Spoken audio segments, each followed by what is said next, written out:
একজন ধার্মিক ছেলে ছিল। সে খুব সকালে ঘুম থেকে উঠে ফজরের নামাজ পড়ত, কুরআন তেলাওয়াত করত, আর আল্লাহর ইবাদতে মশগুল থাকত। একদিন রাতে ঘুমানোর পর সে স্বপ্ন দেখল, এক অপূর্ব সুন্দরী পরী তার সামনে দাঁড়িয়ে আছে। পরী বলল, আমি তোমার ধার্মিকতা আর পবিত্র হৃদয় দেখে মুগ্ধ।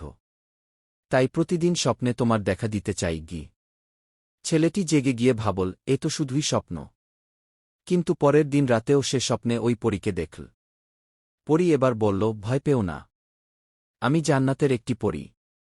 তোমার ইবাদত আর ভালোবাসায় আমি এতটাই আকৃষ্ট যে প্রতিদিন তোমার স্বপ্নে আসি গি। ছেলেটি বলল, আমি তো মানুষ, আর তুমি পরী। এটা কিভাবে সম্ভব? পরী বলল, তোমার হৃদয়ের পবিত্রতাই আমাদের মিলনের কারণ। আমি তোমার স্বপ্নে আসি, কারণ বাস্তবে আসা আমার জন্য সম্ভব না গি। এরপর থেকে প্রতিদিন রাতে স্বপ্নে তাদের দেখা হতো। তারা স্বপ্নের রাজ্যে কথা বলত, একসাথে বেহেশতের বাগানে ঘুরে বেড়াত, আর আল্লাহর সৃষ্টির রহস্য নিয়ে গল্প করত। ছেলেটি বাস্তবেও পরীর জন্য দোয়া করত। একদিন পরী স্বপ্নে এসে বলল, তোমার দোয়া আর ভালোবাসার কারণে আল্লাহ আমাকে মানবী করে পৃথিবীতে পাঠানোর সিদ্ধান্ত নিয়েছেন গিউ। ছেলেটি জেগে গিয়ে দেখে, সত্যিই তার সামনে সেই পরী দাঁড়িয়ে আছে, এখন সে মানবী হয়ে গেছে। তারা বিবাহ বন্ধনে আবদ্ধ হয় এবং ধার্মিক ছেলেটির ইবাদত এখন আরও সুন্দর হয়, কারণ তার সাথে এখন একজন পরীর ভালোবাসা আছে।